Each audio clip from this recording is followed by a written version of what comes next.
Welcome to my channel. ഇന്ന് നമുക്ക് വെറും 5 മിനിറ്റ് കൊണ്ട് പെട്ടെന്ന് തയ്യാറാക്കാൻ പറ്റുന്ന നല്ലൊരു ഒഴിച്ചുകറി തയ്യാറാക്കിയാലോ? അപ്പോൾ അതിനായിട്ട് ഞാനിവിടെ ഒരു 2 മാങ്ങ എടുത്തിട്ടുണ്ട്. ഞാനിവിടെ കുറച്ചേ ഉണ്ടാക്കുന്നുള്ളൂ, 2 എണ്ണം എടുക്കുന്നില്ല കേട്ടോ. ഒരു മാങ്ങ വെച്ചിട്ടാണ് ഇന്ന് കറി തയ്യാറാക്കുന്നത്. 2 എണ്ണം എടുത്ത് വെച്ചെന്നേ ഉള്ളൂ. ഇനി ഇതിൻ്റെ തൊലിയൊക്കെ കളഞ്ഞതിന് ശേഷം ഇതൊന്ന് കട്ട് ചെയ്തെടുക്കാം. ഞാനിവിടെ ഈ മാങ്ങ ഈ ഒരു വലിപ്പത്തിനാണ് അരിഞ്ഞെടുത്തിരിക്കുന്നത്. ഇനി നമുക്കിതിലേക്കുള്ള അരപ്പിനായിട്ട് ഞാനൊരു 4 ടേബിൾ സ്പൂൺ അളവിൽ തേങ്ങ ചിരകിയത് മിക്സിയുടെ ജാറിലേക്ക് ഇട്ട് കൊടുത്തിട്ടുണ്ട്. ഇതിൻ്റെ കൂടെ തന്നെ ഞാൻ കുറച്ച് ജീരകവും കൂടി ചേർത്ത് കൊടുക്കുകയാണ്. ഒരുപാട് ജീരകം ചേർത്ത് കൊടുത്താൽ ചുവയുണ്ടാകും, അതുകൊണ്ടൊരു 1/4 ടീസ്പൂൺ മുഴുവനും ചേർത്ത് കൊടുക്കുന്നില്ല. അത് കഴിഞ്ഞാൽ പിന്നെ നമുക്കിതിലേക്ക് എരിവിനായിട്ടുള്ള പച്ചമുളക് ചേർത്ത് കൊടുക്കാം. അപ്പോൾ ഈ കൂടെ തന്നെ മുളക് ചേർത്ത് കൊടുത്ത് നമ്മളങ്ങ് അരച്ചെടുക്കുകയാണ്. ഒരു 3 പച്ചമുളക് ചേർത്ത് കൊടുത്തിട്ടുള്ളൂ. കുറച്ച് കറിവേപ്പിലയും കൂടി ചേർത്ത് കൊടുത്തിട്ട് നന്നായിട്ട് ഇതൊന്ന് അരച്ചെടുക്കാം. അല്പം വെള്ളം കൂടി ചേർത്ത് കൊടുത്ത് നന്നായിട്ട് അരച്ചെടുത്തിട്ടുണ്ട്. ഇനി ഞാൻ ഇതിലേക്ക് കുറച്ച് കടുകാണ് ചേർത്ത് കൊടുക്കുന്നത്. നന്നായിട്ട് ചതച്ചിട്ടാണ്, ഒരു 1/4 ടീസ്പൂൺ അളവിൽ കടുക് ചതച്ചതാണ് ചേർത്ത് കൊടുക്കുന്നത്. നമ്മൾ ഈ തേങ്ങയുടെ കൂടെ അരയ്ക്കുമ്പോൾ കടുക് ഒരുപാട് അരഞ്ഞു പോകും. അപ്പോൾ ഈ കറിക്ക് ടേസ്റ്റ് വ്യത്യാസം, അതായത് കയ്പ്പ് ടേസ്റ്റ് ആകും. അതുകൊണ്ടാണ് ഇതിൻ്റെ കൂടെ ചേർത്ത് അരച്ചു കൊടുക്കാഞ്ഞത്. ഞാനിവിടെ ഒരു നാടൻ ഒഴിച്ചുകറിയാണ് തയ്യാറാക്കുന്നത്. അതുകൊണ്ട് ഞാനിവിടെ ഒരു മൺചട്ടിയാണ് എടുത്തിരിക്കുന്നത് കറി തയ്യാറാക്കാനായിട്ട്. ഇതിലേക്ക് നമ്മൾ കട്ട് ചെയ്ത് വെച്ചിരിക്കുന്ന മാങ്ങ ഇട്ട് കൊടുത്തിട്ടുണ്ട്. ഇനി നമുക്കിതിലേക്ക് ഒരല്പം മഞ്ഞൾപ്പൊടി ചേർത്ത് കൊടുക്കാം. ഒരുപാട് ചേർത്ത് കൊടുക്കല്ലേ, ഒരു നുള്ള് ചേർത്ത് കൊടുക്കാം. നമ്മുടെ ഈ ഒരു കറിക്ക് ഒരുപാട് അങ്ങ് യെല്ലോ കളർ വേണ്ട, ലൈറ്റ് കളർ മാത്രം മതി. അതുകൊണ്ടാണ് ഒരു നുള്ള് ചേർത്ത് കൊടുത്തിരിക്കുന്നത്. ആവശ്യത്തിനുള്ള ഉപ്പും കൂടി ഇതിനോടൊപ്പം തന്നെ ചേർത്ത് കൊടുത്തിട്ടുണ്ട്. ഇനി നമ്മൾക്ക് ഇത് വേവുന്നതിന് ആവശ്യത്തിനുള്ള വെള്ളം ചേർത്ത് കൊടുക്കാം. കുറച്ച് കറിവേപ്പിലയും കൂടി ഇതിൻ്റെ കൂടെ തന്നെ ചേർത്ത് കൊടുക്കുക. എന്നിട്ട് നന്നായിട്ടൊന്ന് ഇളക്കിയെടുക്കാം. അതിനുശേഷം നമുക്ക് സ്റ്റൗ കത്തിച്ച് കൊടുത്തിട്ട് മീഡിയം ഫ്ലെയിമിലിട്ട് ഇത് വേവിച്ചെടുക്കാം.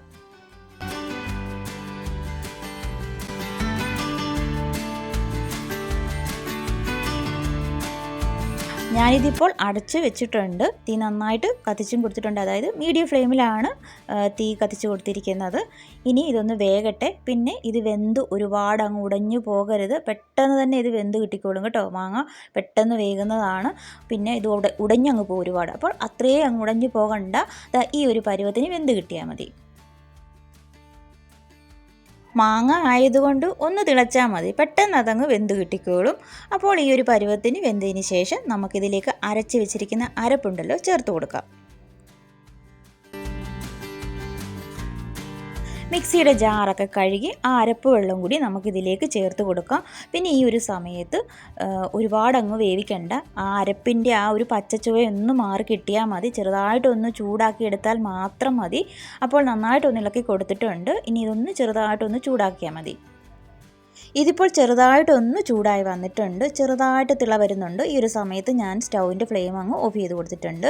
ഇനി നമുക്കിതിലേക്ക് കുറച്ച് തൈര് ചേർത്ത് കൊടുക്കാം. ഞാനിവിടെ ഒരു 4 ടേബിൾ സ്പൂൺ അളവിലാണ് തൈരൊന്ന് നന്നായിട്ട് ഉടച്ചിട്ടാണ് ചേർത്ത് കൊടുത്തിരിക്കുന്നത്.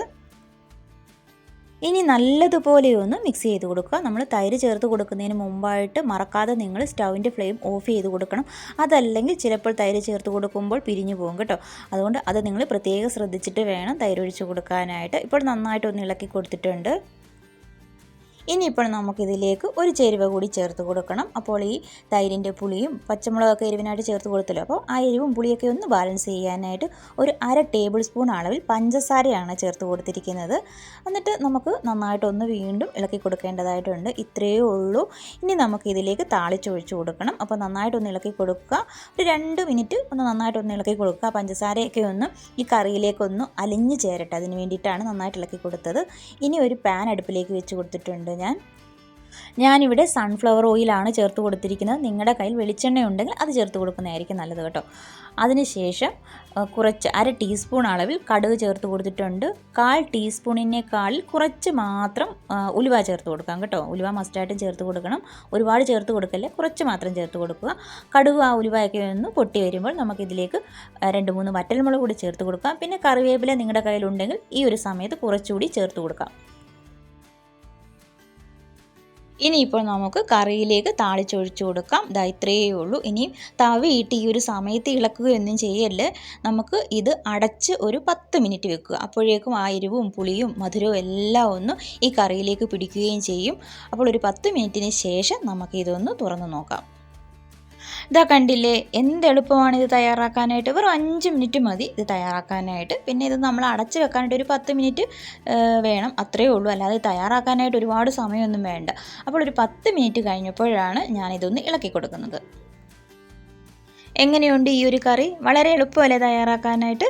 അപ്പോൾ നിങ്ങളെല്ലാവരും ഒന്ന് ഉണ്ടാക്കി നോക്കുക. അതുപോലെ തന്നെ നിങ്ങൾക്ക് ഈ വീഡിയോ ഇഷ്ടമായിട്ടുണ്ടെങ്കിൽ പെട്ടെന്ന് തന്നെ മറക്കാതെ ഒന്ന് ലൈക്ക് ചെയ്യുക. അതുപോലെ തന്നെ നിങ്ങളുടെ അഭിപ്രായങ്ങളൊക്കെ കമൻറ്റ് ബോക്സിൽ മറക്കാതെ ഒന്ന് ടൈപ്പ് ചെയ്തേക്കണം.